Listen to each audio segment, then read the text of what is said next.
Hi, everybody, and welcome to another Survivor 50 preseason podcast. My name is Mike Blue, and I'm giving you what you need to know about the cast of Survivor 50. Today, we are checking in with one of the most recent additions to the Survivor 50 cast. So recent that it happened the same month as Survivor 50 filmed. She made a return trip to the islands of Fiji, where she basically could have left her stuff here and wouldn't need to worry about being wiped away by the tide. Savannah Louie, the most recently minted winner of Survivor. And she is back to join, obviously, an elite pantheon of people and hopefully not only win her second season, but make history in winning back to back seasons. Shall it happen? How is she going to be looked at as this big mystery figure? If there's one thing we know about Savannah, is that she is more than happy to be pressured and have all eyes on her. And I'm happy to be talking with the guy who has had all eyes on him for the better part of this month, considering his voluminous yet delicious coverage of the traders. And it's someone who not only knows his way around Savannah, but knows his way around my previous guest here on the Rizzo podcast. Much like Rizzo and Savannah were hand in hand, this man is often literally hand in hand with Liana Boris. It is Pooya. Happy to be here with you, Mike. Thank you for having me here. Very excited to talk about someone who I was not familiar with all but 4 months ago. And here I am serving as somewhat of a champion for someone I'm excited to, get to talk about with you. Yeah, I mean, we are in the midpoint of 6 straight months of Savannah. We should be so lucky if she makes it to the end again. So we're getting a lot of her. But, I'm actually intrigued to ask of you, Pooya, because, listen, cards up, there was some scuttlebutt before 50 started filming and in the midst of it of like, here, we know there's 2 mystery 49 players. Here they might be. And so I'm curious from your perspective, were you aware that Savannah was going to be on 50 before 49? And how much did that change your viewing experience? Number one, yes, I was familiar. It's very hard not to be familiar with at least that little tidbit of information, being both a fan of Survivor and an online fan at that. It's all anyone was talking about all summer was the 50 cast and what was it going to look like, et cetera, et cetera. As far as it changing or making my experience different with 49, the thing for me is I didn't anticipate one of the 2 people that are going to be on the 50 cast to be a winner necessarily. I didn't subscribe to that. I feel like, the last time we've seen something like this happen was Zeke and Michaela over on Game Changers. Spoiler alert, none of them won. So I was like, that didn't happen. And then the last time Game changers, not game winners. No, exactly. And like we've had other iterations of this happen, of a back-to-back bring up when you haven't seen the season prior, but never a winner amongst them. So I was like, well, all this tells me is to be intrigued by this person. And within watching even the first episode of the season, suffice it to say, I was intrigued. So I was like, okay, I can see why. Because my biggest thing has been, because I think I was one of the only, when we did the list of wish list of who you would like to see on for 50, I was one of the bigger advocates for it should just be an all new era season. Quite frankly, a mix and match ain't gonna serve anybody. Might as well do, and mind you, I think in my head, an all new era season coming first before a bigger conglomerate season made sense. So I'm usually an advocate of that, Mike, but also I don't know how I feel yet about a blind item returnee, because I feel like a blind item returnee to me always comes in with the what if factor being the biggest on them. And I feel like someone like a Russell Hantz may have ruined that opportunity for some people, because really it comes down to the devil you know versus the devil you don't. So if someone thinks you're a little too charismatic for just introductory purposes, that might make people look at you sideways and never give you a chance anyway.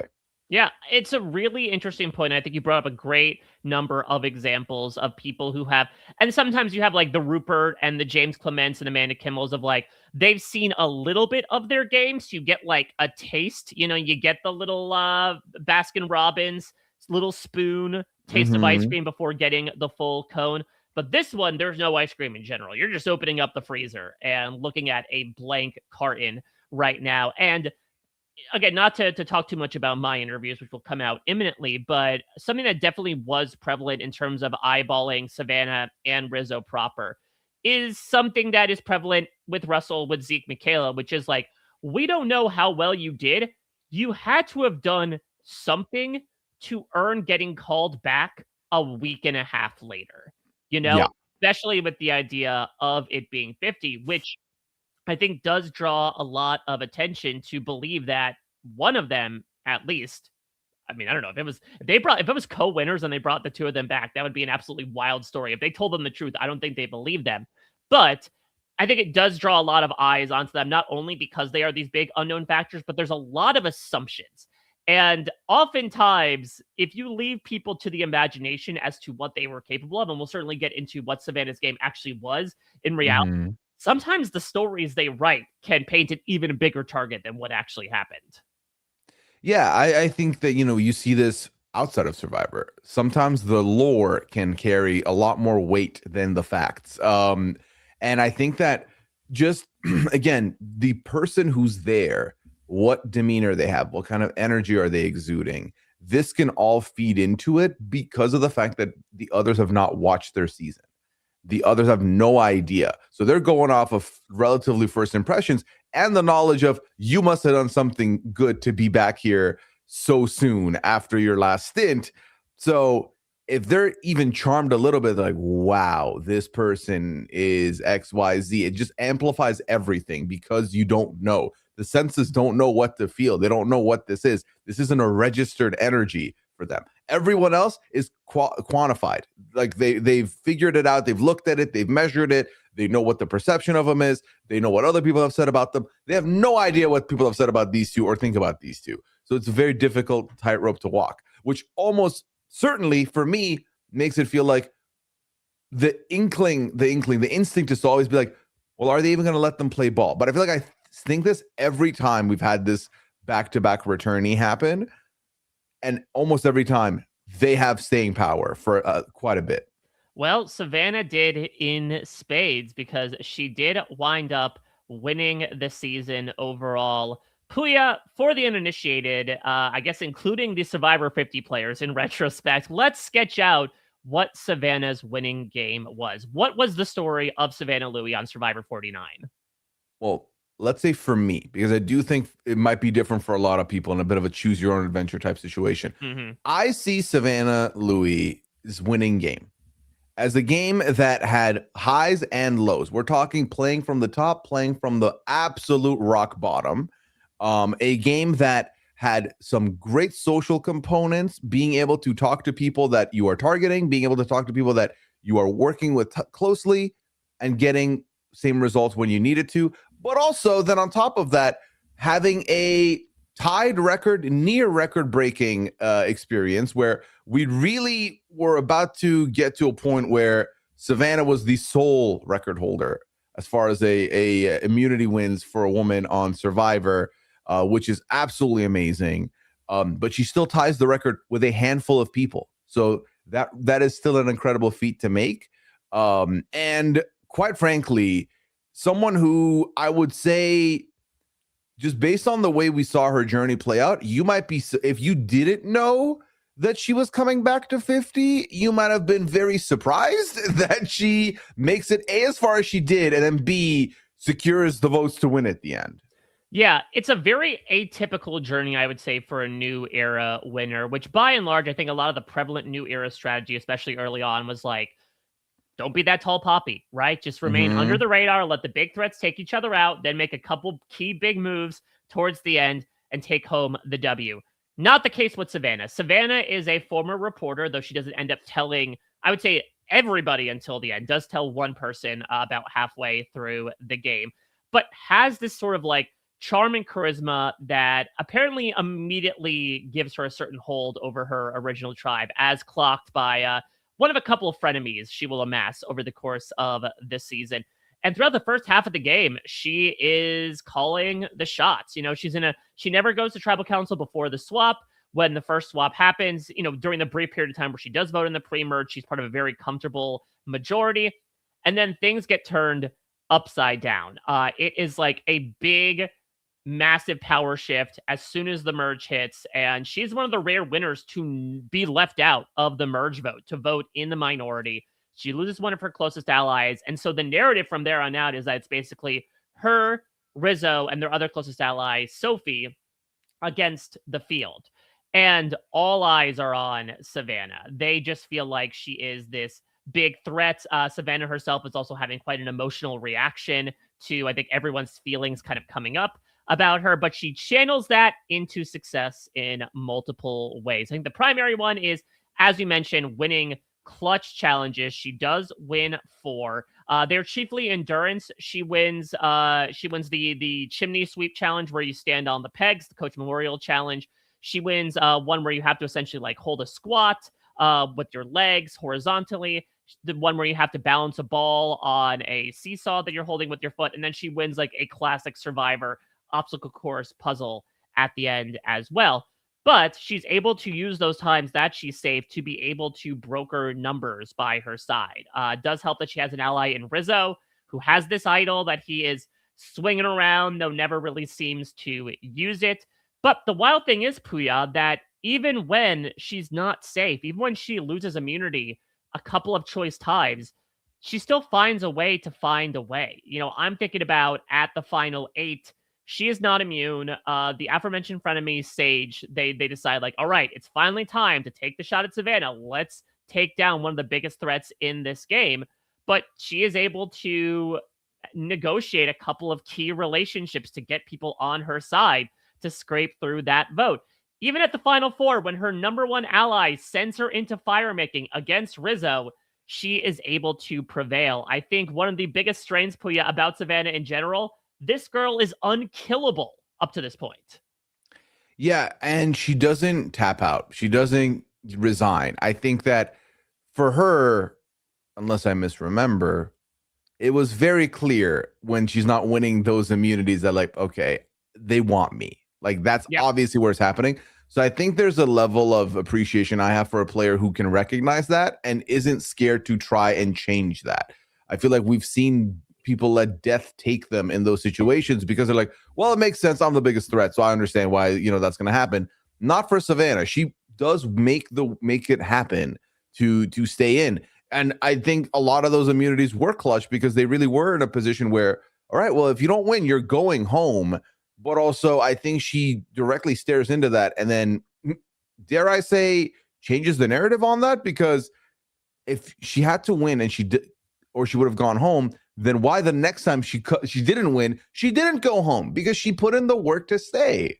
Yeah, not to mention she also during one immunity win was clutch in multiple ways, and that she also like got a secret extra vote as well and got to go over to the other side when Rizzo was the most in danger to kind of spook everyone from voting away from him. But she was able to utilize her resources effectively. Let's talk about said resources here as we get some facts and figures on Savannah. So Savannah Louie, 32 years of age, of course, won season 49, playing the full 26 days. She won 6 challenges in the pre-merge, but I think the more prominent thing is, as we mentioned, 6 challenges in the post-merge, including 4 individual immunities, 1 individual reward, and as a result, only received 4 votes against her. Like, again, yes, she had so many people looking her way, but once, you know, one of her closest allies, Nate, goes and she's next on the chopping block, she's only vulnerable really for a couple of rounds there is voting. So the votes against do not necessarily speak to, again, how much of a big game she was, both literally and in the hunting variety. Yeah, I still think there's something impressive about the fact that only gathered, when you look back, because this is something that I'm not remembering or ever pulling up, right? So a stat sheet of how many votes did someone receive. So I am kind of perplexed that it's only been 4, given how much the narrative of the season was Savannah needs to go. Savannah's the biggest threat. Only 4 votes is kind of impressive to me. Yeah, I mean, I think a little bit was this idea of almost like nearsightedness and farsightedness of like, okay, Savannah is a big threat, but she'll lose a challenge down the line. We can take her out. Jawan is someone that is playing the middle, was in on every vote so far. He needs to be taken out. Look at what Sophie S just pulled off. We need to make sure that she doesn't get any further. And so I think Savannah is able to survive a bit because of that. And then she gets off on this tear towards the end where she wins immunity at 6, she wins immunity at 5, and then she wins fire making at 4, and then is able to take home the win in the final 3. We spoke about her biggest strength, perhaps, Pooya. Any other things you want to talk about with that in terms of what Savannah is bringing to a game like Survivor? I think that, you just hearing you recap that moment there, to me, Savannah also potentially benefited from the fact that a lot of people around her were coming off like they were double dipping, were coming off like they were jumping back and forth. And so people knew or didn't feel like they could necessarily trust that. Whereas Savannah seemed somewhat consistent in that this is what I'm doing. You're clearly seeing what I'm doing. Do you want to work with me? Do you want to do something right now? And I think that helped because other people were being very finicky. Yeah, I think authenticity is a great value that Savannah has. Now, look, we can certainly talk about this on the other side of things. Sometimes that comes across as a little blunt, as a little impersonal, if she's not necessarily saying niceties to your face. I think her Final Tribal Council is a great example. We'll certainly get into that in a very different variety very soon. But there's one question that's asked as to, like, what's your why for being out here? And the other two are able to talk about, loved ones they've had at home, people they've lost, that they're sort of channeling that inspiration through to get them one step at a time through this game. And Savannah's like, I'm doing this for me. I went through a massive career change a couple of years ago where I felt socially isolated. I decided that, as she told me this in the preseason, this was the year of Savannah. Did not realize how prevalent that would be going into the next year, I suppose. And so she's like, I am doing this for myself to prove something to myself. And honestly, I don't think you should incorporate your why into voting for us. I think you should focus on the what rather than the why. And again, it's I wouldn't say like a brutally honest answer, but I think there's an alarming amount of candor there. But I think it speaks to who she is as a person that people would appreciate, as opposed to, again, she's a former reporter. I think she knows how to smile and BS people to get something out of them. I think it would ring a lot more hollow on people if she did that. Yeah, I think I definitely co-sign that. I think that again, the authenticity is absolutely there, which is why I do think that the authenticity being very unapologetic as to who you are made me feel a little bit nervous of like, are you going to be able to secure these votes at the end? Because here's the issue, right? And I think this was something that definitely impacted a lot of people's viewing experience of this season. I think when all is said and done, and now that we're removed from it, you can look back, and to me, this is definitely a top half new era season, without a doubt. But I think for a lot of people, because they were resigned to the fact, well, these two are going to be back, probably one of them won, I think robbed them of the opportunity to watch the season play raw, because I still was watching, again, not really necessarily thinking anyone's winning here, but thinking, really? Like, you are being this blunt. Are you going to get the payoff at the end? I don't know about that. And like, just, it was so impressive to watch someone both do that, live in their truth, but also get rewarded for it and really put in the work to get rewarded for it, not just get it handed to them at all. Yeah. Do you think that is her biggest weakness going in? Because as you said, I think the way that she approaches conversations and people, and especially like socially oriented conversations, could really cut one way or the other. Well, it's hard to answer that because for her, she isn't going into a season where she doesn't know anybody. She is going into a season where, as a fan, she's going to know quite a few of these people. So does that make her change her approach? Does that make her be a little bit more, well, not less authentic, but a little less blunt maybe? Is it going to change? Because like, I've been in a room where I don't know anybody, and I'm definitely acting different than when I'm in a room where I know everybody. So, or at least I'm familiar with everybody. So I'm very curious how that's going to play out for Savannah. Because like, is this a, oh my God, I'm with these big names, or is this a, yeah, I belong here? So I don't know. What confidence level are we coming in with? I feel like it's got to be the latter. Like, look at what she was able to do. Not only win a season, but like, it wasn't really a squeaker. She tied the record for individual immunities won by a woman. She was part of a trio that overcame an 8-3, or I guess 7-3 disadvantage and made her way into the final three. I think she's walking around with a lot of swagger, whether she means to or not, with maybe one possible exception. So I would say probably the most talked about moment from the 49 finale was in the final tribal council when a person named Christina, who Savannah, they literally said at tribal council, they were never on the same page. Christina has expressed that even before pregame, she just never picked up a great vibe from Savannah. Christina outright asks Savannah, I want you to go down the line in the jury, and with the exception of Rizzo, who is your closest ally, name each one of our family members. Just one of each of our family members. And Savannah does not do well, to put it mildly. I still think she puts forward a commanding performance in general, takes home the win. I do not think this is necessarily a good look. Now, the counter to that is something that Rob, I know, certainly talked about when we ranked the New Era winners, which is that a social game does not need to necessarily be indicated by knowing people's family members. Savannah talked to me about the fact that, and she mentions this as she goes down the line, she talked a lot about work with Alex. She obviously opened up to Steven about the previous work trauma that she had faced. Her and Sophie S connected over the role they play in their family as the eldest children. It's oddly tough to talk about social game as transactional, even though the adage, right, is that you accumulate capital and then spend it strategically.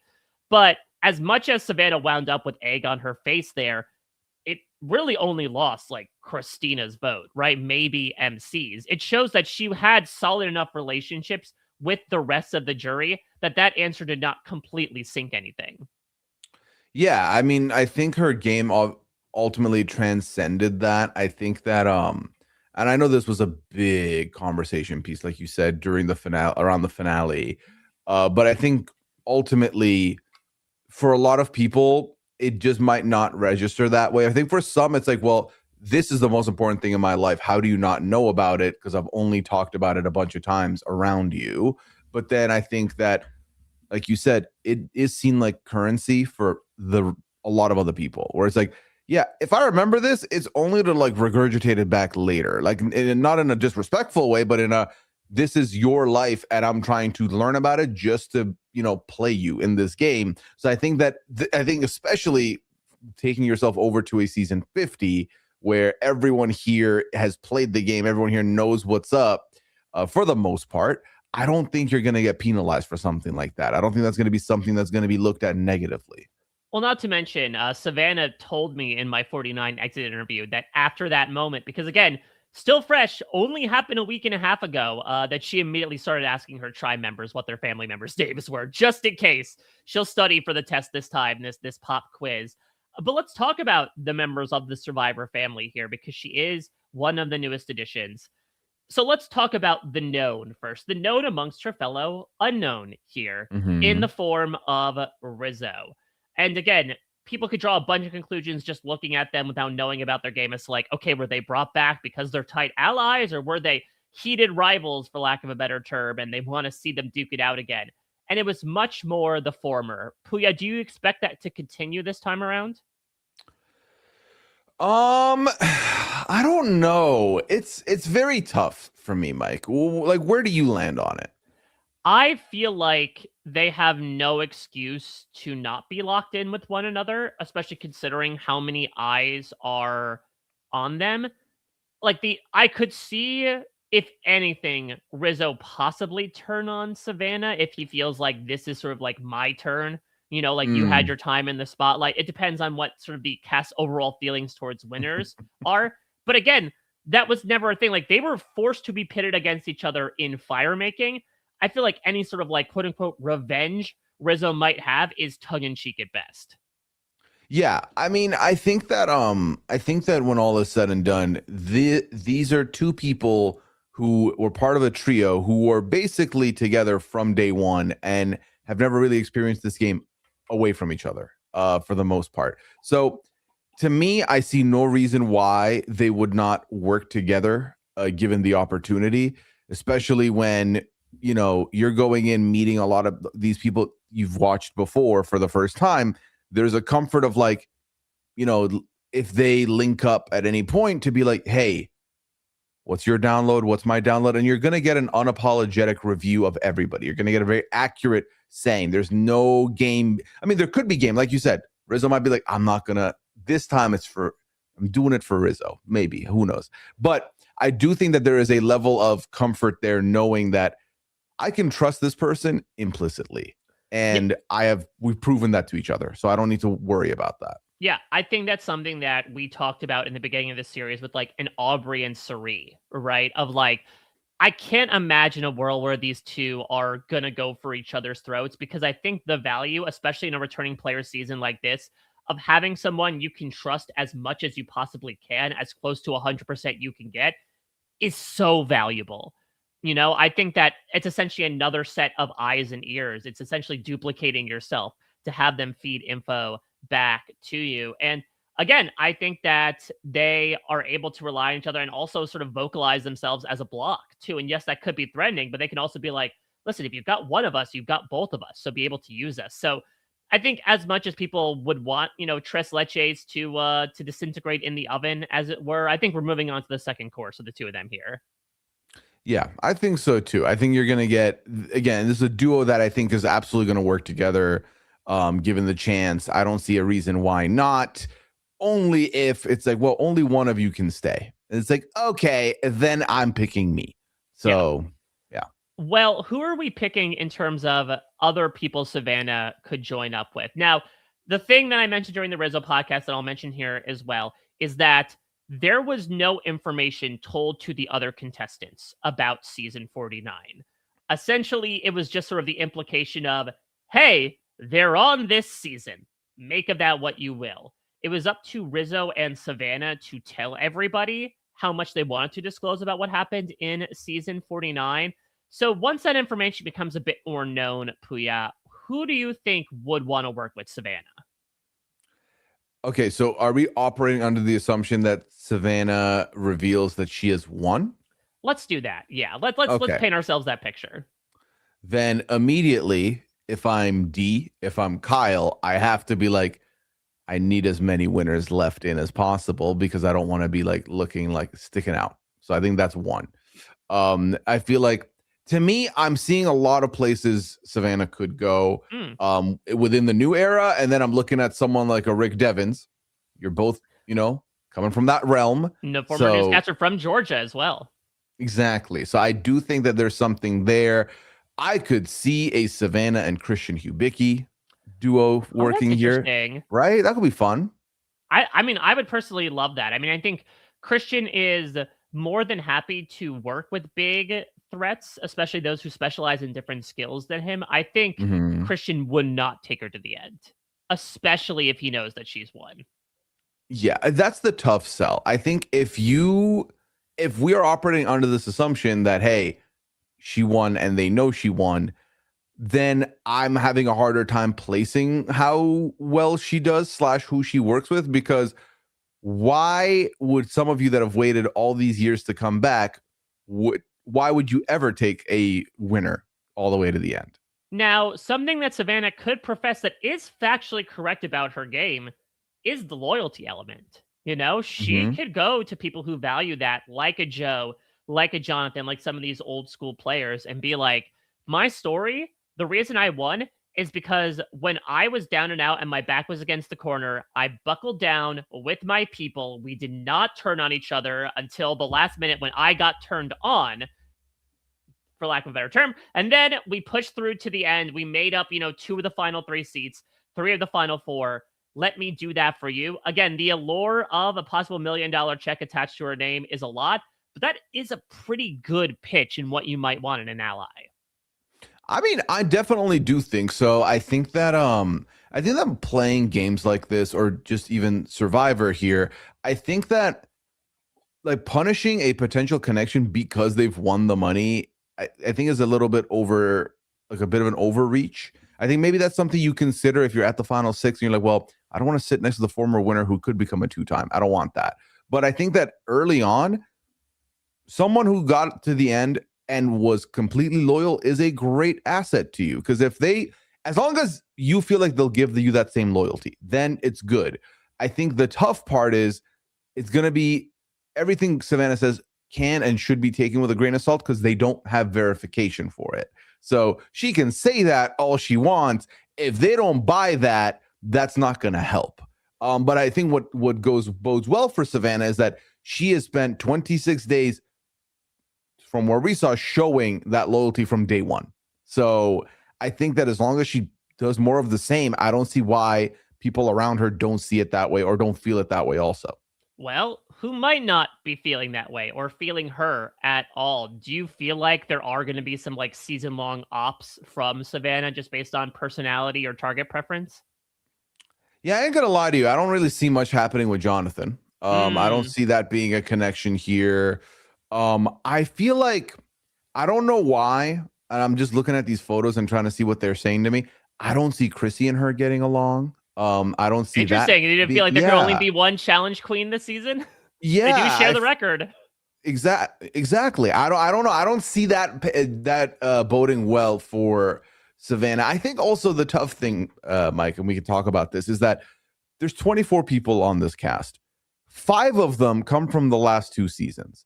I feel worried for these 5 because, well, first of all, despite them not knowing Rizzo or Savannah, I still think, and not to speak about other people, but I still think that 48 is coming in with the biggest targets on their backs because that is the season they literally just finished watching. Yes. So to me, they're more threatening than these 2 that are unknown to them, I think, in my opinion.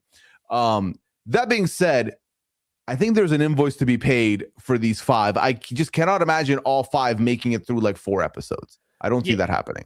I could see a world where, especially once she finds out what happened to Savannah, Genevieve is living through Rachel 2.0 and is like, I cannot let this happen again. I could easily see a world where she's basically able to say, we let this happen the first time around.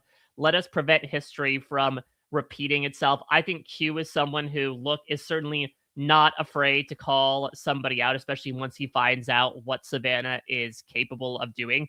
If I'll be completely honest, I feel like Savannah could be more of a target of the new era players than maybe the old school players. Because I think also the old school players have played with winners in the past. These new era players, they're all coming back, this is their only second time playing. And so they haven't had the experience of, what it's like to operate alongside and against those who have already prevailed in a way that you haven't before. Yeah, and I think that there's something to be said about this, and I'm very curious what your thought is, Mike, I feel like just based on the discourse we've seen also, I feel like the quote unquote old school players, old era players that are here are distinctly in their own like season, like they're like contained within their own smaller eras or broken down into different seasons.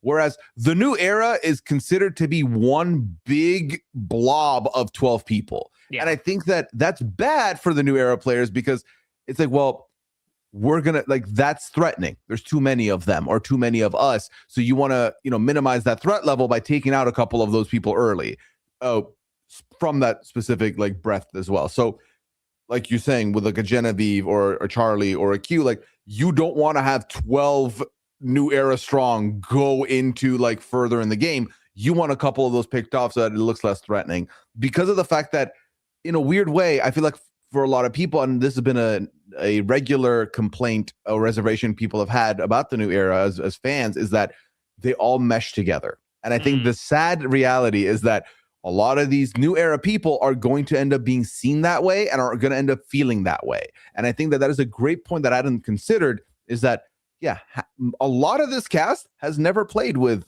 a winner, has never even played twice. So those people are going to definitely be feeling a type of way about winners and specific returnees. Whereas if someone's played this game once more, twice more, I think they're a lot more different mindset than that. All right. Pooya, I have one more question for you. Okay. But it is a weighted one. And I'm not asking you to name a member of my family. Why will Savannah Louie win her second season in a row? Wow. Why will she win Survivor 50? Okay. In order to do this, we're going to answer that as was said. I believe Savannah Louie can be the back-to-back winner of Survivor here because of the simple fact that she is portrayed, she has every tool in the arsenal needed to play the game of Survivor. She's able to play from the top of the game, have control. She's able to also play from the bottom. She's able to, while being at the top of the game, clearly show some sort of understanding of how to talk to others, in that when she loses power, she's not completely forgotten. Her case isn't completely closed. She can climb back up if need be. Also, no slouch at the immunities, which means at any given time she can secure her own safety regardless of what the makeup of the game is, the dynamics are.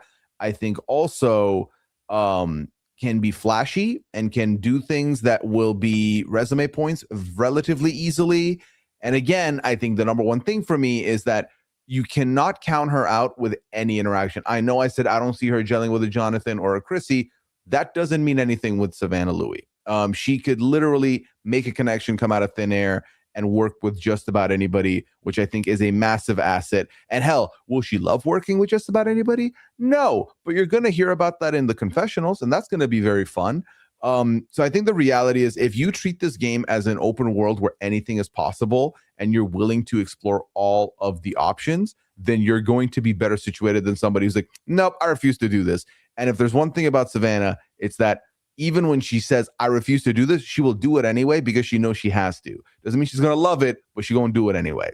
So that, combined with also some very strong characteristics seated in loyalty, coming into a cast like this, where I'm looking at some of these people, I'm like, yep, you're going to hear the word loyal and you're going to be all in no matter what. There's a world, there's an opening. We've never seen someone come back right after, be the blind item on the season, be the we don't know how this person played, and take it all. But have we ever had a stronger candidate than Savannah? Yeah, I mean, the weird thing about Savannah is that she is wholly unique in the position she occupies. As you mentioned, we have not seen a winner get brought to a back-to-back season of which people did not know her game ahead of time. But she also has people who kind of fill the same criteria as her.